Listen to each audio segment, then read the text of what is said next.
They say that the mind is the last great unexplored continent on Earth. Within it lies the power to shape your life, determine your destiny, and bring into being the things you once believed were out of reach. But few ever discover its potential. Fewer still learn to harness it.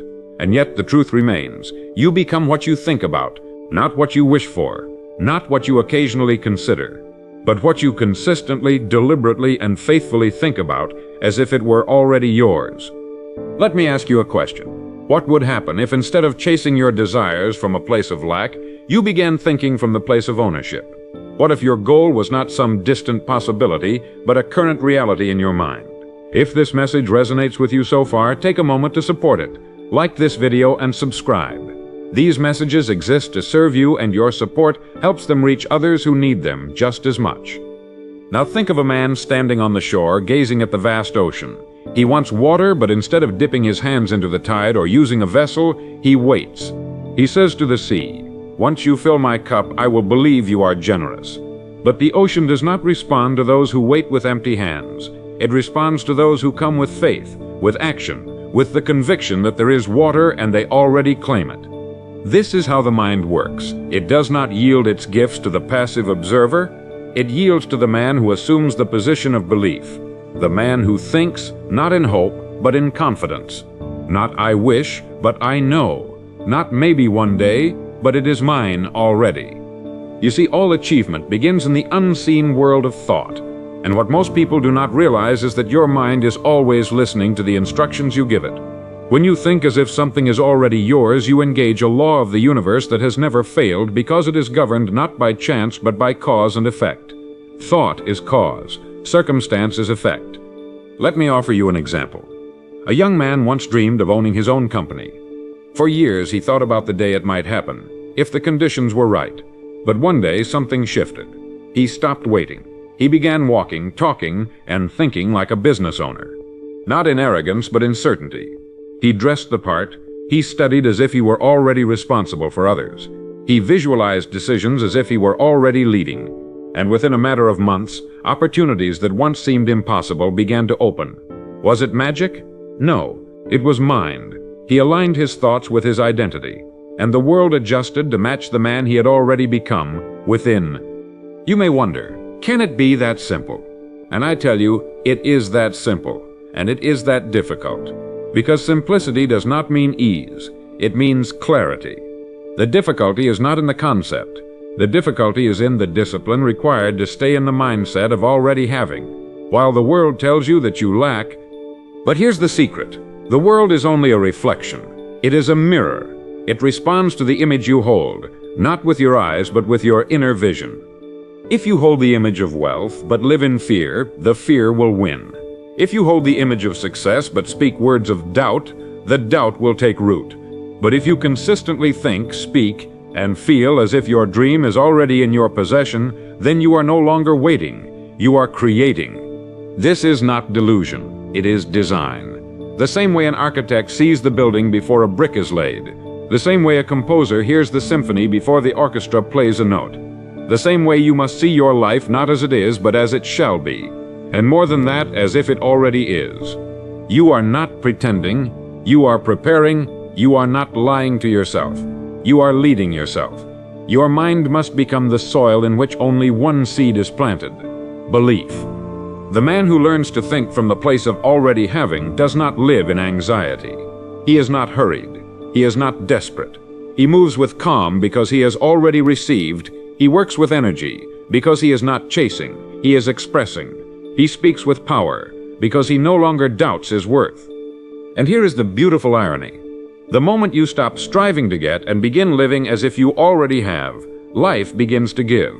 Because you have changed. Because your frequency has shifted. Because you have tuned yourself to the signal of abundance, and abundance responds to its match. So I ask you again, what do you want? Not as a far-off wish, but as a present truth. Begin to see it, begin to speak it, begin to walk as if it were yours, and you will discover in time that the outer world bows to the power of inner vision. Of all the great ideas passed down through the centuries, there is one that holds more power than most ever realize. It is the idea that we become what we think about. But what if we took this truth one step further? What if we not only believed in our goals, but began to think as if they were already ours? You see, there's a remarkable transformation that takes place when a man no longer thinks of success as something far away, but as something present, not a distant dream, but a current reality. When you begin to think as if the goal is already achieved, something begins to change, not in the outside world, but in you. Your actions change, your decisions change, and most importantly, your belief changes. When you imagine yourself already living the life you desire, your subconscious begins to work in harmony with that image. Your behavior becomes aligned. You make the phone call.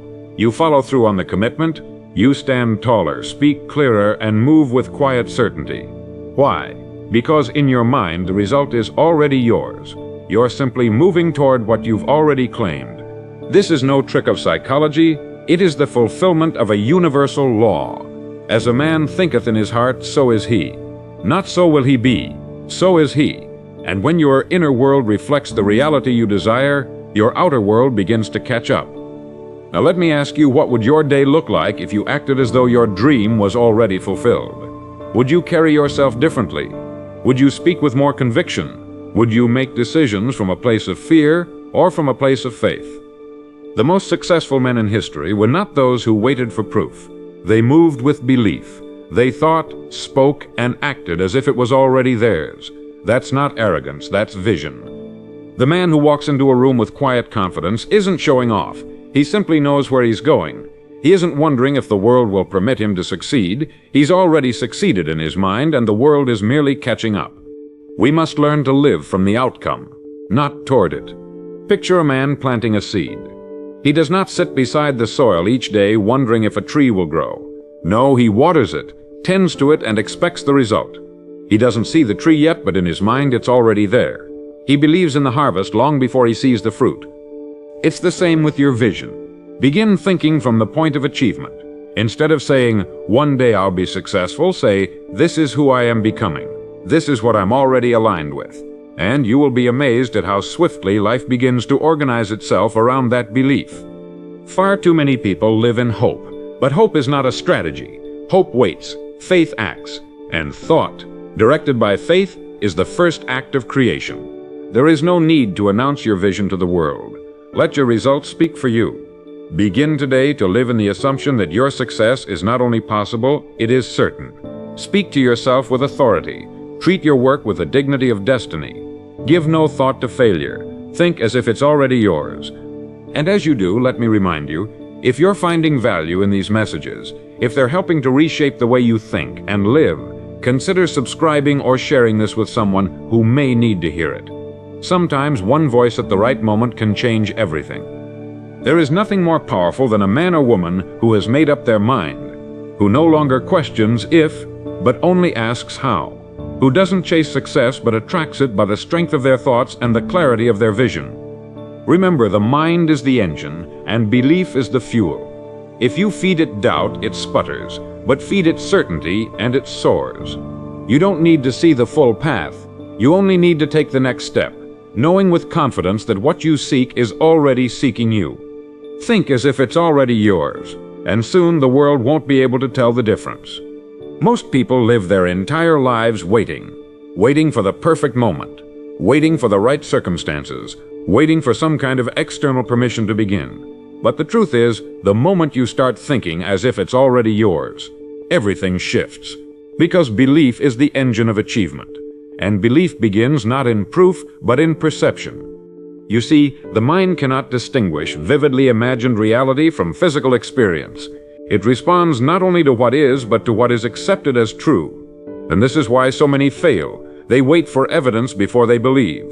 But the most successful men in history, the leaders, the creators, the great builders of industries and empires, they believed before they had a single thing to show for it.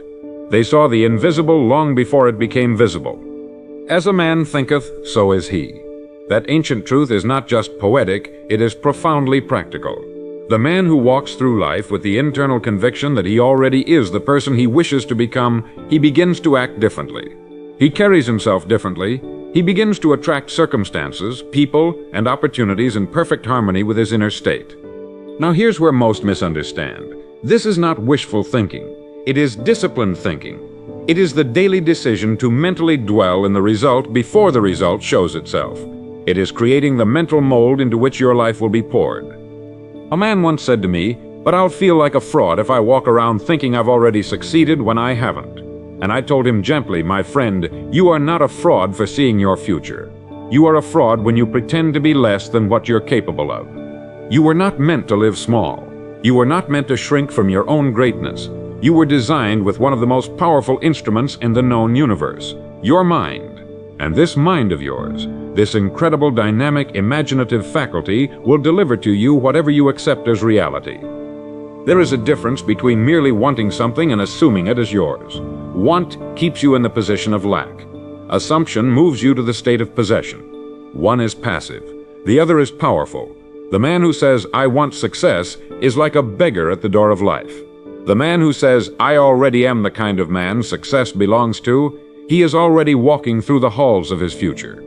You become what you believe, not what you wish, not what you hope, but what you habitually, consistently, and quietly assume to be true. That is the law. That is the secret. That is the reason why two men, born in the same neighborhood, given the same education, with equal opportunity, end up with vastly different lives. One thought himself destined. The other thought himself doomed, and life obeyed them both. We must understand that our results are mirrors, not causes. Your bank account, your relationships, your job, your health, they are reflections of the image you hold of yourself in your mind. If you change the cause, the effect must follow. But you cannot do this once and expect change. No, you must hold the image long enough, steadily enough, until it becomes the dominant vibration of your thought. It must become more real to you than your present conditions. And when it does, life will begin to reorganize itself in your favor. Think of the seed planted in the soil. The farmer doesn't dig it up each day to see if it's growing.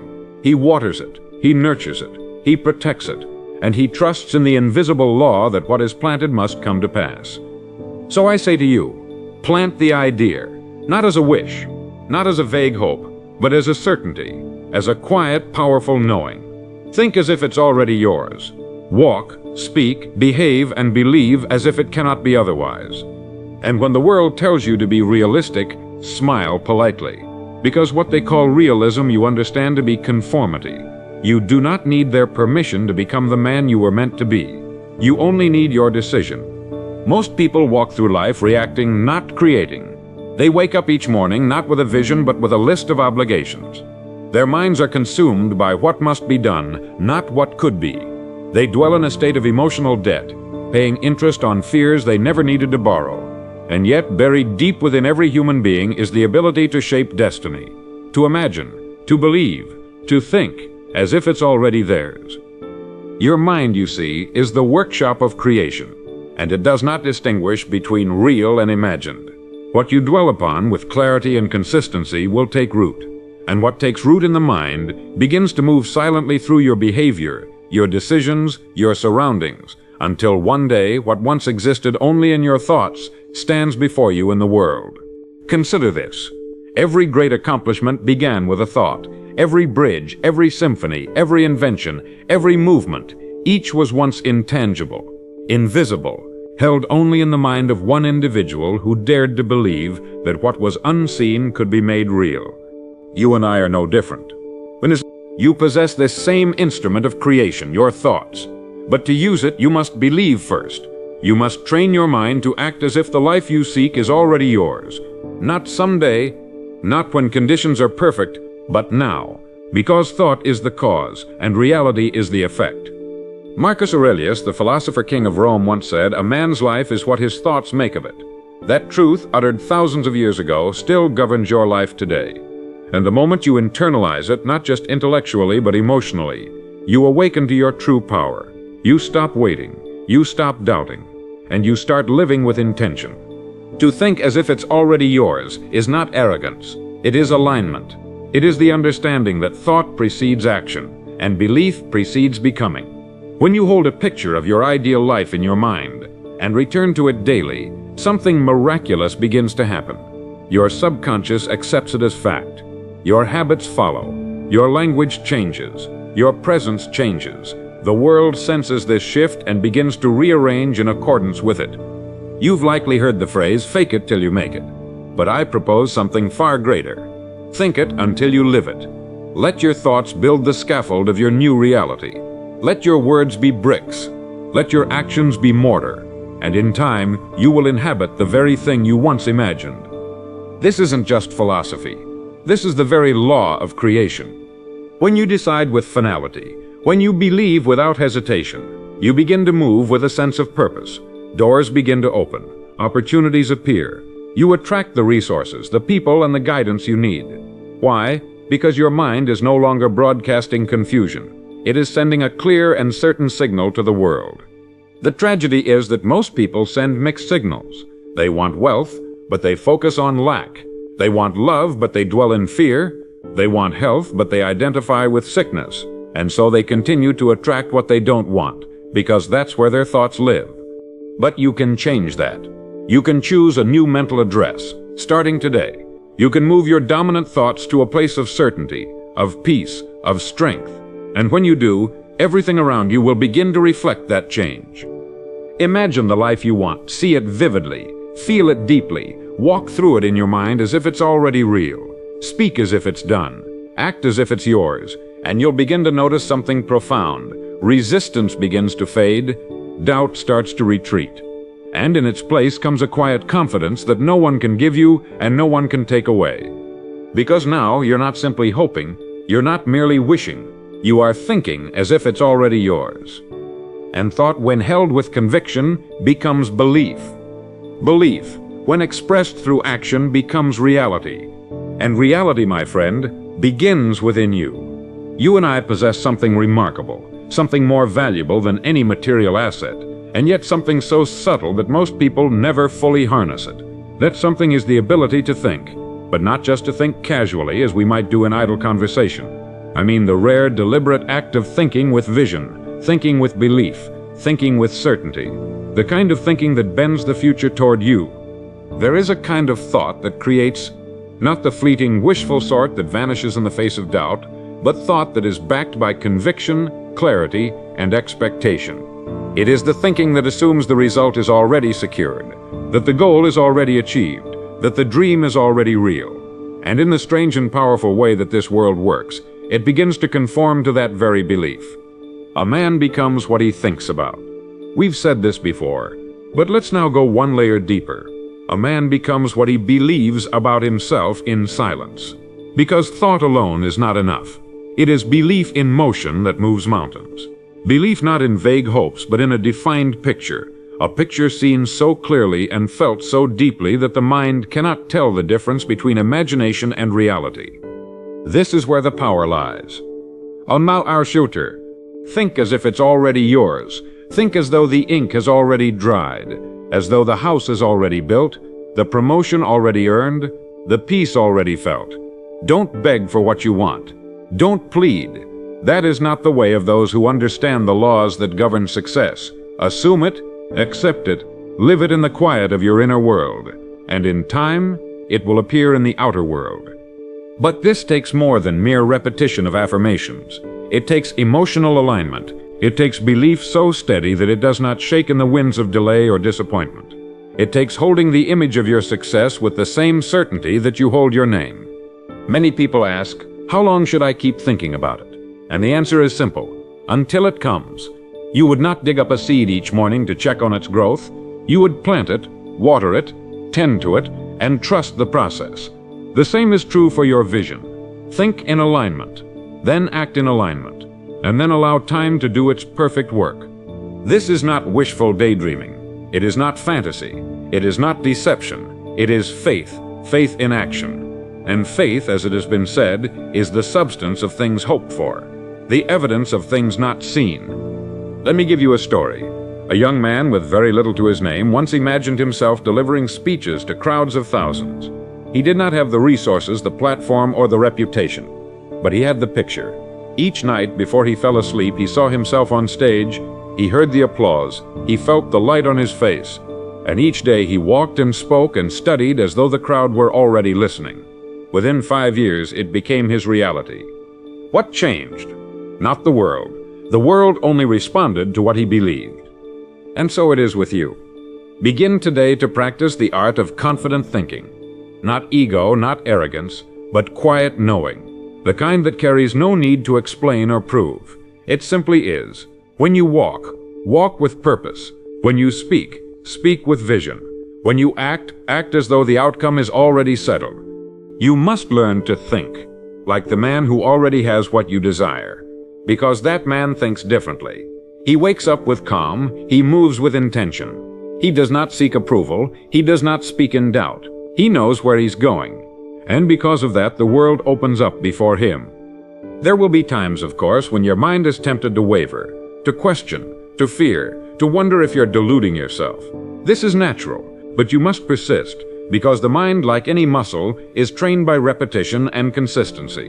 And as you think day after day, as though it's already yours, the brain begins to accept it as reality. And when the mind is fully convinced, the body follows, the habits shift, the actions align, and the results inevitably come. You are not meant to live in reaction. You are meant to live in creation, not by force, but by thought, not by strain, but by focus, not by hope alone, but by assumption and belief. The moment you choose to believe that it's already done, you set into motion a chain of unseen forces. You shift from asking life for permission to claiming your role in its design. And when that shift happens, everything begins to change. So go on. Now carry yourself like it's already yours, because in the eyes of the man who thinks correctly, it is. Most people go through life waiting for the perfect time, waiting for the conditions to change, waiting for someone to give them permission. But the truth is this: the man who waits never receives. The man who thinks as if it's already his begins to move, to act, and to live from a place of certainty, and life responds accordingly. You see, we must understand the great law that thought precedes experience, not the other way around. If we are to become the person capable of receiving the good we desire, we must first think in alignment with that version of ourselves. This means rising each day not asking, when will it happen, but declaring, it is already mine. What does this look like in practice? It means stepping into your work with the attitude of one who has already succeeded. It means speaking with clarity, walking with calmness, and choosing your words and actions as though the outcome is assured. The man who behaves this way is not pretending, he is planting. And he knows that what he plants he will harvest. There's an invisible shift that occurs when we stop trying to get and start thinking from the place of already having. Doubt begins to disappear. Frustration fades. Worry, which so often clings to those who believe in chance and luck, has no place in the mind of the one who is certain. The man who thinks as if it's already his does not ask, will it work out? He knows it will, because his thinking makes it so. This way of thinking is not arrogance. It is not false confidence. It is alignment with natural law. As surely as the seed turns into the tree, the thought turns into the thing. What the mind holds persistently and with feeling must, by law, express itself into form. You cannot think one way and live another, not for long. Eventually, your reality will mirror your dominant thoughts. Now let's be practical. Thinking as if it's already yours does not mean ignoring obstacles. It means interpreting them correctly. The delay is not a denial, it is a test of your consistency. The rejection is not the end, it is a redirection. The silence is not the absence of results, it is the soil quietly working. There is a man who desires to build a business. He writes down his vision. He visualizes his success. But his friends doubt him. The economy shifts. A supplier backs out. What does he do? He returns to his mind. He thinks from the end. He sees the business already thriving. He keeps planting the same thought over and over again. And slowly, quietly, but with certainty, the business begins to grow. Not because he hoped, but because he held the idea as real long enough for the world to catch up. Faith is not believing without evidence. It is thinking from a higher evidence, the kind that is unseen, but more real than the shifting facts around us. The facts may say it's not working. The mind that thinks correctly says it is already done. One is reactive, the other is creative. The other is creative. You are never at the mercy of appearances. You are always at the command of your inner reality, and that is the only reality that matters. The outer world is nothing more than a reflection of the inner world. If you wish to change what you see, change how you think. Change how you believe. Change how you assume. So let me ask you, if it were already yours, how would you carry yourself today? How would you answer the phone? How would you walk into that room? How would you handle that challenge? Think from that place now, and the world will have no choice but to respond in kind. The law does not fail, but most fail to keep thinking long enough to see it through. The man who persists in thought is the man who outlasts all obstacles.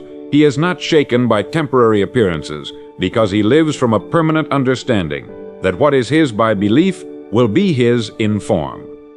Your future is waiting for you to think it into being, not once, not twice, but as a steady, unwavering stream of identity. As you do this day by day, week by week, you will look up one day and realize you're living the very life you once held only in thought.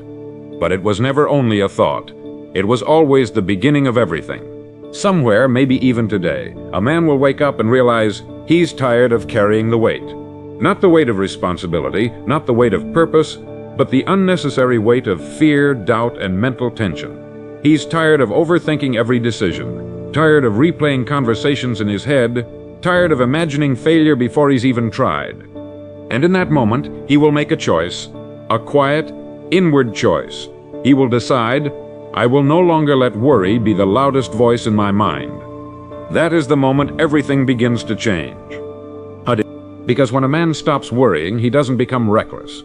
He becomes responsible, in the truest sense of the word. He responds to life rather than reacts to it. He sees clearly. He moves intentionally. He acts not out of fear, but from principle. The man who no longer worries doesn't waste time trying to impress. He doesn't ask for guarantees. He doesn't demand certainty before taking the first step. He understands that life will always have unknowns. But unknowns are not threats. They are invitations to grow, to adapt, to create. And he accepts that invitation. What happens when you stop worrying? You begin to think, not from a place of survival, but from a place of vision. You begin to listen, not to the noise, but to the signal beneath it. You begin to operate not from pressure, but from presence. You are no longer pushed by fear. You are pulled by purpose. And that shift, though invisible to the world, is everything. It changes how you carry yourself, how you speak, how you work, how you show up for the people who depend on you. You no longer bring anxiety into the room. You bring order. You bring clarity. You bring calm. Do you realize how rare that is? How rare that is. When we pout to becoming. In a world filled with rushing, with panic, with desperate attempts to control the uncontrollable, you are still not passive, not frozen, still the kind of stillness that contains quiet strength. Because now you understand, the worst thing that could happen is not failure. It's missing the life you were meant to live because you were too busy imagining what might go wrong. Worry robs you of moments you'll never get back. It makes you forget that this moment right here is your life. And this life is not a rehearsal. It's not a dress rehearsal for something easier, something safer. It is now, it is yours, and it is limited. And so I ask you, what would your life look like without worry at the wheel? What would you build? Who would you become? What conversations would you finally have? What ideas would you finally bring to life? You know the answers. They're already within you. They've been waiting for you to step into them. Because here's the truth. You don't need more time. You don't need more confidence. You don't need permission. You simply need to stop feeding the thought that says, I'm not ready. You are ready. And the world is waiting for a man who is no longer ruled by fear. A man who moves not because it's easy, but because it's right. A man who refuses to waste another breath worrying about things that don't deserve his attention. That man wins. He may not have all the answers, but he has direction. He may not know what comes next, but he's moving forward. And when setbacks come, and they will, he doesn't crumble. He recalibrates and keeps going. Because he knows life does not reward worry. It rewards the man who keeps walking, the man who shows up, the man who stays focused when others fold. That man becomes unshakable. So if you've heard these words today and they stirred something in you, don't let them pass like another fleeting motivation. Let this be a line in the sand. Let this be the day you finally say, I will no longer spend my life inside of imaginary prisons. You are free